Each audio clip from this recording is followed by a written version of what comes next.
4 December Shri Shri Radharaman গোস্বামীর 111তম আবির্ভাব উৎসব।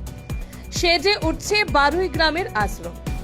প্রভুপাদ শ্রী শ্রী রাধারমণ গোস্বামীজিউর 111তম আবির্ভাব উৎসবকে ঘিরে বারুই গ্রামে শ্রী শ্রী গোপাল জিউ, শ্রী শ্রী রাধা বিনোদ জিউ ও শ্রী শ্রী রাধারমণ গোস্বামীজিউর আশ্রমে চলছে জোরদার প্রস্তুতি পর্ব।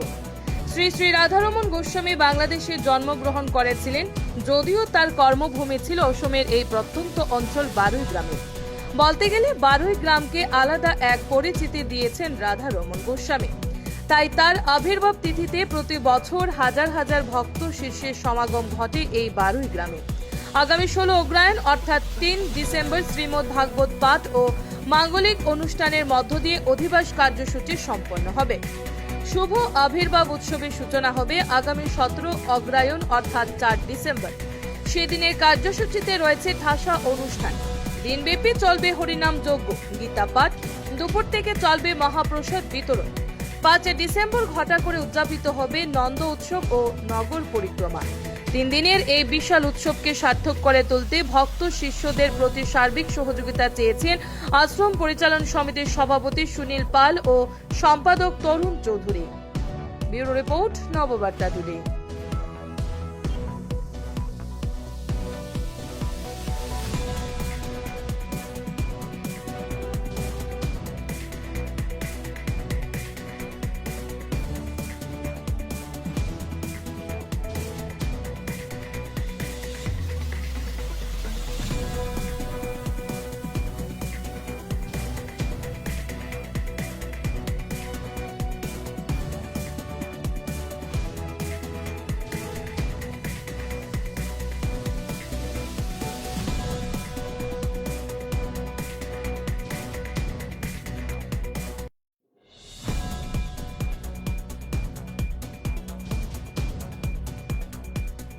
আবির্ভাব 108 প্রভুপাদ শ্রী শ্রী রাধারমণ গোস্বামী জিউর শুভ 111তম পূর্ণ আবির্ভাব তিথি আগামী 3 তারিখ, মানে 3 তারিখ থেকে শুরু হবে।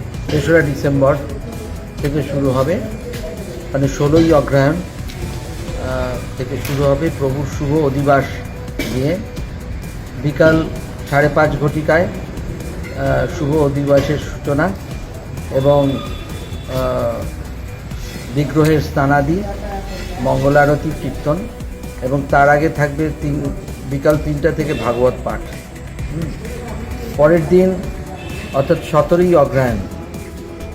অগ্রহায়ণ ইংরাজি 4 তারিখ 4 ডিসেম্বর ভোর 4:30 থেকে প্রভুর মঙ্গলারতি এবং কীর্তন সহ, এবং তারপরে প্রভুপাদের স্নানাদি এবং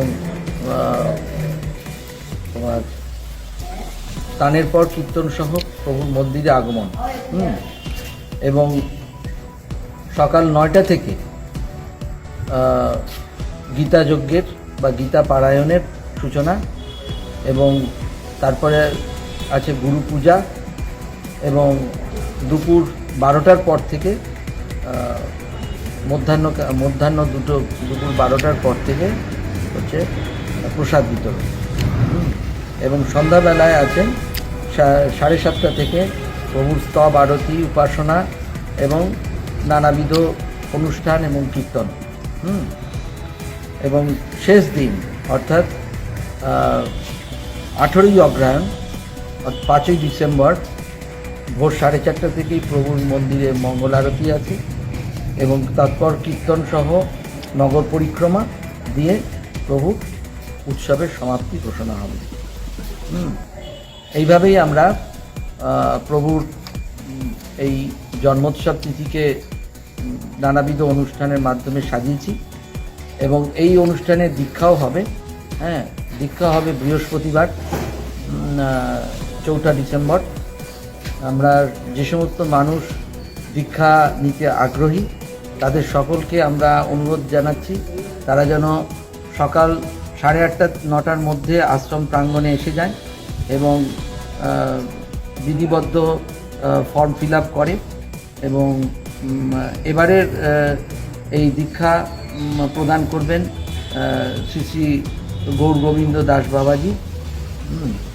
আর এই উৎসবকে সকলে যাতে সুন্দরভাবে সাফল্যমণ্ডিত করেন সেই জন্য সকলকে আমরা আহ্বান জানাই এবং অনুরোধ করি যে সকলে আপনারা এসে এই আনন্দযজ্ঞে সামিল হন এবং সুষ্ঠুভাবে প্রভুর এই মহতী অনুষ্ঠানকে আপনারা সুসম্পন্ন করুন এই কামনা করি।